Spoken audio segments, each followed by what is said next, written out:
Movie of the review Kannappa movie అయితే మంచిగానే ఉంది భయ్య. ఎందుకంటే సెకండ్ హాఫ్లో ప్రభాస్ అన్న వచ్చినాక ఇంకా మూవీ జయ్యమని లేచింది. లాస్ట్ 40 minutes అయితే వేరే లెవెల్లో ఉన్నది. ఫస్ట్ హాఫ్ అయితే అంటే అట్లా తీసుకెళ్ళారు ఒక స్టోరీ పెట్టి.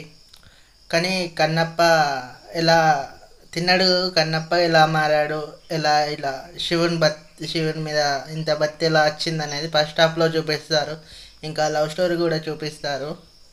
ఇంకా సెకండ్ హాఫ్లోకి వచ్చేవరకు మోహన్ లాల్ గారిని అయితే ఇప్పుడు ఇక్కడ ఇంటర్వెల్కి ముందు ఒక ఎలివేషన్ ఇచ్చి పెట్టారు. ఇంటర్వెల్ మధ్యలో ఇంటర్వెల్ ముందు అలా అయితే మూవీ అయితే స్టార్ట్ అయింది. సెకండ్ హాఫ్లో అయితే లాస్ట్ 40 minutesలో స్టోరీ మొత్తం చూపిస్తారు. ఎలా కన్నప్పగా మారాడన్నది. తిన్నాడు, ఒక దేవుడు లేడు, ఒక రాయిని దేవుళ్ళ కొలుస్తున్నారు అన్నట్టు చెప్తాడు కదా. అదైతే సెకండ్ హాఫ్లో 40 minutes ఎలా మారాడు, ఎలా ఇంత భక్తి వచ్చిందనేది చూపిస్తారు. ఇంకా మూవీ అయితే ఓకే భయ్య, బాగానే ఉంది. ఇంకా ఆ సాంగ్స్ అయితే బాగానే ఉన్నాయి.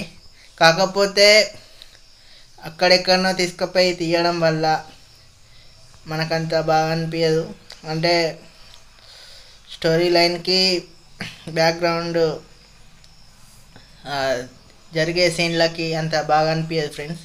అయితే ఇప్పుడు సాంగ్స్ అయితే వేరే లెవెల్లో ఉన్నాయి. ఆ బీజిఎం కూడా ఓకే అనిపించింది. ఇంకా ప్రభాస్ అన్న లాస్ట్ 40 minutesలో వచ్చేస్తాడు. లాస్ట్ 40 minutesలో మూవీ అయితే జయ్యమని లేచింది. అంటే అక్కడి నుంచి స్టోరీ గ్రాఫ్ అనేది లేస్తుంది. స్టోరీ లాస్ట్ 40 minutes ఉంటుంది. మొత్తం 3 hours మూవీ అయితే ఉంది. Please subscribe for more videos. Like, share, comment, notification ఆల్లో పెట్టుకొని ఫాలో కొట్టండి ఫ్రెండ్స్.